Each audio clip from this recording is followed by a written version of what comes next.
جو بات آپ سے متعلق نہیں اس کے بارے میں اپنی زبان اور کان کو بالکل استعمال میں نہ لائیں۔ آپ کی پرواہ کرنے والے ہی صرف آپ کو سن سکتے ہیں، حتیٰ کہ آپ کی خاموشی کو بھی۔ ہر انسان دوسرے انسان سے صرف اپنے درد اور خوف کے سہارے تلاش کرتا ہے، جبکہ سب کا غم ایک ہے، ہر کوئی تنہا اور اکیلا ہے۔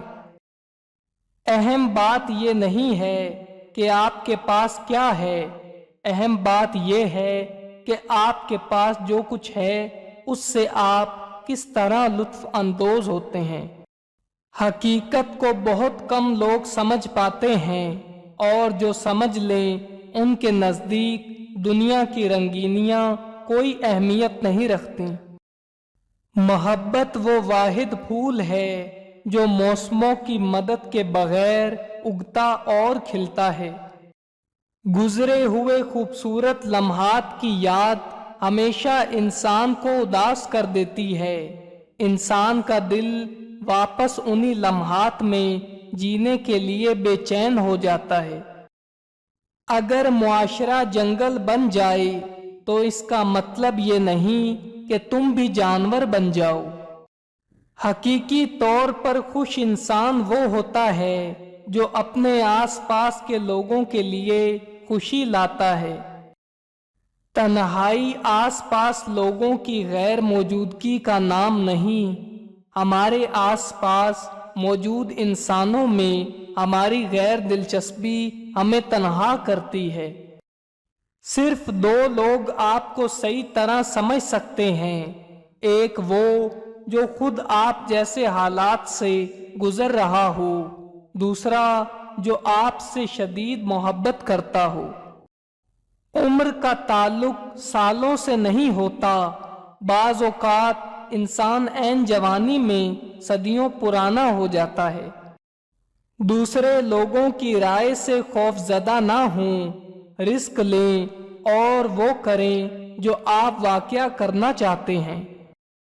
انسان کے لیے حد سے زیادہ سوچنے سے بہتر ہے کہ وہ ایک جنگل میں ایک خاموش درخت کی صورت اختیار کر لے۔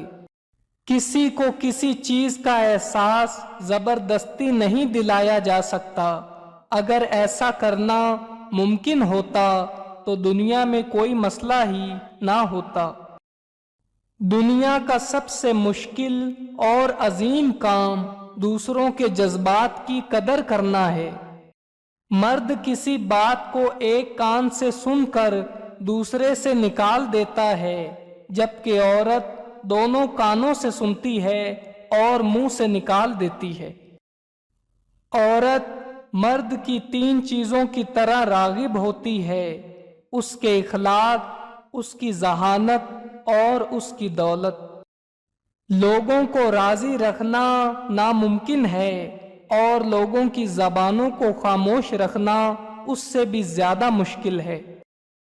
تمام نقصانات اور دکھ کا مداوع ہو سکتا ہے، مگر آپ کی زندگی کے وہ دن جو دوسروں کو خوش کرنے میں ضائع ہو گئے ہیں، ان کا ازالہ ناممکن ہے۔ میری نظر میں ہمیشہ محبت کے ترازو میں عزت اور بھروسے کا پلڑا بھاری رہتا ہے۔ بہترین اور روشن یادداشت وہ ہے جس میں انسان اپنی غلطیاں اور دوسروں کی اچھائیوں کو یاد رکھتا ہے۔